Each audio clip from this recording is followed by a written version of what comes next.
Hola, ¿cómo estás? Bienvenido, bienvenida a esta serie de videos llamada Inyección de Coraje, cómo accionar a pesar del miedo. Te habla Martín Ayala. Ya estamos en la parte 2, el segundo video titulado hoy Los disfraces del miedo. Pero antes de comenzar, quiero hacer un repaso de lo que fue el primer video, donde hablamos sobre qué es el miedo y cuál es el costo que estás pagando por dejarte dominar por ese miedo. Distinguimos el miedo como emoción, el cual puede ser positivo, adaptativo, nos ayuda a nuestra supervivencia, versus el miedo como estado de ánimo, cuando nos limita o nos dificulta que logremos un objetivo ambicioso. Al distinguir dos tipos de miedo vas a poder aprovechar el miedo cuando sea bueno, sea positivo, tener miedo que te ayude versus cuando está limitándote que puede ser totalmente destructivo.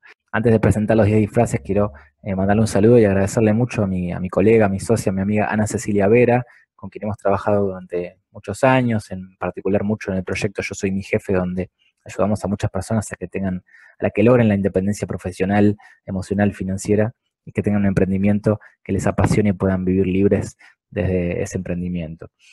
Quiero agradecerle a Ana porque si bien este título de los 10 disfraces lo creé yo, digamos, hablamos mucho con Ana sobre estos mecanismos de defensa, cómo el miedo actúa silenciosamente, y la verdad que bueno, muchos de estos contenidos los hemos creado con Ana. Así que gracias, Ana. Y ahora sí voy a los disfraces del miedo. Me gustaría que los vayas escuchando y viendo a ver cuál es el que más te identificás. Vamos con el primero, confusión.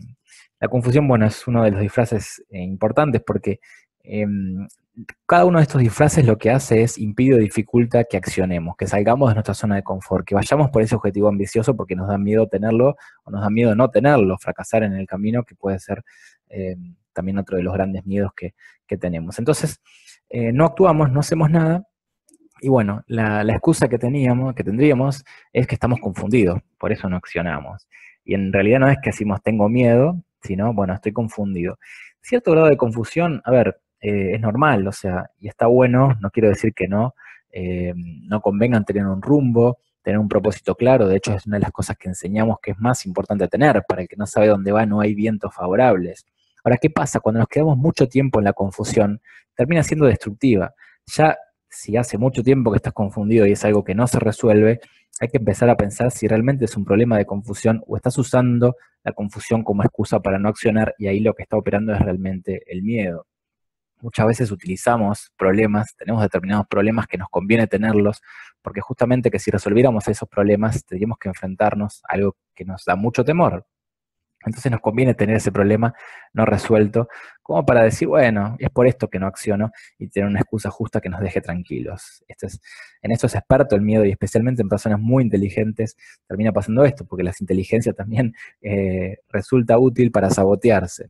Y la verdad de esto es que la claridad se encuentra en la acción. Quizá puede ser que necesitemos reflexionar por un momento, pero si pasa un tiempo, digamos, razonable y no logramos clarificar, es porque tenemos que hacer algo para ese paso.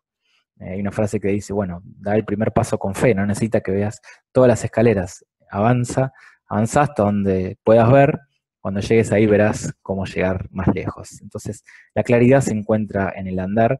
Un ejemplo rápido, cuando estaba trabajando en relación de dependencia, en mi caso como ingeniero, tenía una confusión bárbara sobre lo que quería y tuve cierta reflexión que me ayudó a tener cierta claridad, que quería trabajar con personas, en proyectos relacionados con más lo humano que la ingeniería me permitía. Y logré tener cierta claridad, pero la claridad absoluta y lo que me permite quizá hoy estar grabando estos videos es el haber accionado. En su momento estudié un posgrado en recursos humanos, a partir de ahí me fue abriendo el camino y fui paso a paso para llegar a la claridad. Cierta reflexión no está mal, pero la claridad absoluta se encuentra en la acción. Vamos con el segundo disfraz del miedo.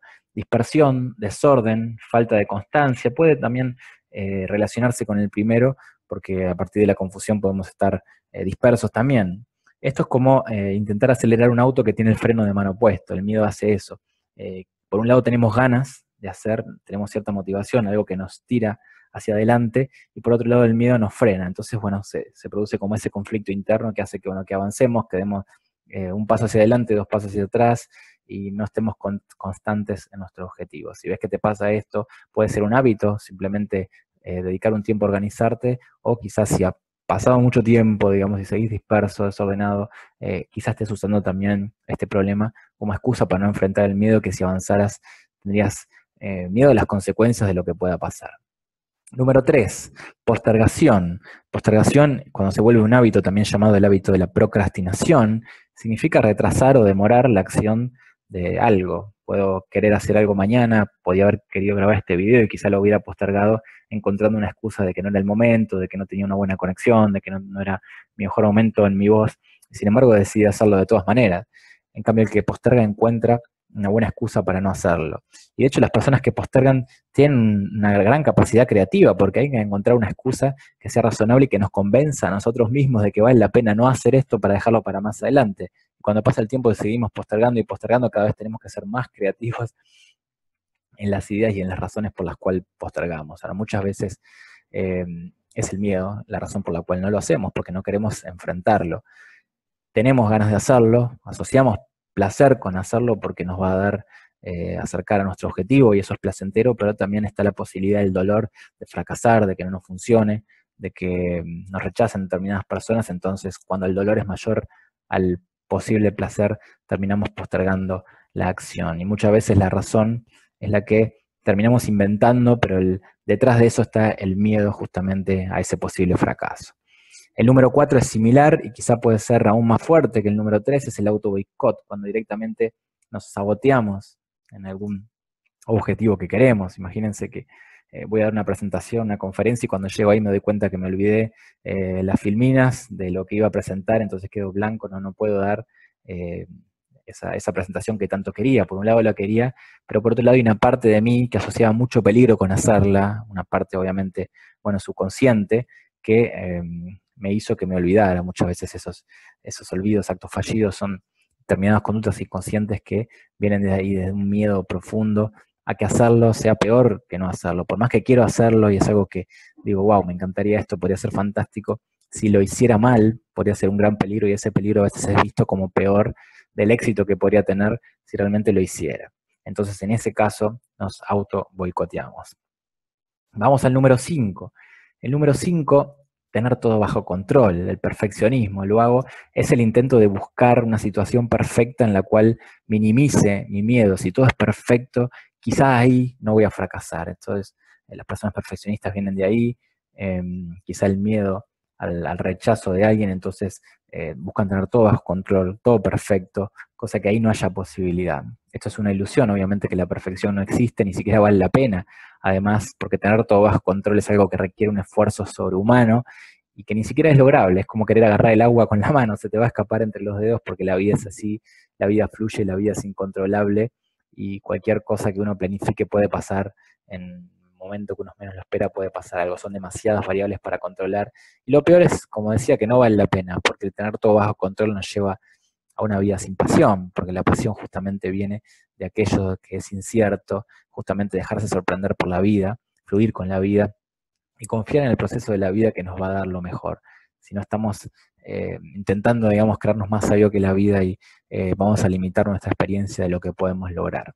Es otro disfraz del miedo. Y vamos al número 6, y aquí ya puede haber un poco de debate, y bueno, les cuento que estos disfraces del miedo son creación mía, y aquí puede haber un poco de debate con lo que es la teoría de las emociones básicas, porque cualquiera que hable de Paul Ekman o de emociones o de inteligencia emocional define 7, 8 emociones básicas, el miedo es una de ellas, como dije en el video número 1, y la vergüenza es otra de las emociones básicas, entonces estarían presentadas como emociones diferentes. ¿Cómo es que aquí digo que la vergüenza oculta el miedo? Bueno, acá me baso en teorías, por ejemplo, me gusta mucho el libro Confianza Total, que habla de, bueno, confianza como ausencia del miedo, y bueno, en un momento que no estamos en un estado de confianza, estamos en un estado de miedo, en una u otra, y me gusta mucho esa, es una simplificación, pero creo mucho que el miedo incluye también otras emociones. En este caso, ¿cómo podría relacionarse la vergüenza con el miedo? Imagínense que tenemos vergüenza, esto pasa mucho, por dar un ejemplo de alguien que está empezando a emprender y no se anima, le da vergüenza decir que tiene un proyecto, que tiene un emprendimiento, le da vergüenza animarse a exponer o presentar algo que es de creación propia, porque ya ahí juega toda nuestra autoestima como persona. Entonces le da vergüenza hacerlo y no lo hace. La vergüenza, podríamos decir, puede haber distintas causas, pero una de ellas podría ser el miedo al rechazo social, por ejemplo, el miedo al que dirán, una excesiva necesidad de aprobación, en el cual nos da vergüenza justamente contar lo que estamos haciendo y poder ser rechazados. Entonces, en definitiva, oculta en ese caso el miedo al rechazo, el miedo a frustrarme, el miedo a que se decepcionen de mí y que hablen mal de mí. En ese sentido estarían conectados y podría ser también otro disfraz del miedo. Vamos al número 7 y ya empezamos con otras emociones que pueden ser más fuertes, desmotivación. Si no estoy motivado, quizá empecé a creer que no es posible lograrlo, entonces ahí si me digo que no logro hacer eso, me empiezo a desmotivar y ya empiezo a no tener ganas de hacer eso. Estoy desmotivado, lo cual a su vez puede llevar a la dispersión, a la falta de constancia, puedo postergar y pueden empezar a ocurrir todas las anteriores. La tristeza como número 8, bueno, puede ser la emoción que ocurra a partir de la desmotivación. Si puede ser otra emoción básica que también puede ser una consecuencia del miedo. Si yo tengo miedo a accionar, no acciono, pasa el tiempo, me empiezo a desmotivar y después me siento triste por no estar donde quiero estar. Pero en realidad no hago nada porque tengo miedo a fracasar y en el fondo creo que no voy a poder hacerlo. Entonces en ese caso me siento triste porque me veo sin posibilidad de acción. En ese sentido, el enojo o incluso la frustración son emociones más positivas que la tristeza, porque si estoy enojado, bueno, a veces llega un momento que me rebelo contra eso, digo, sí, bueno, esto no me va a vencer, voy y lo hago, y probablemente termine rompiendo con ese miedo. En cambio, la tristeza nos lleva más a la pasividad, y muchas veces termina siendo un círculo vicioso que nos hunde más y más en la inacción. Vamos al 9. Estrés. El estrés también oculta el miedo. Podríamos decir que es la palabra que usan las personas orientadas al éxito para decir que tienen miedo, porque alguien que está orientado hacia el éxito, hacia el crecimiento, digamos, hacia los logros, no dice tengo miedo, porque bueno, es un poco humillante, ¿no?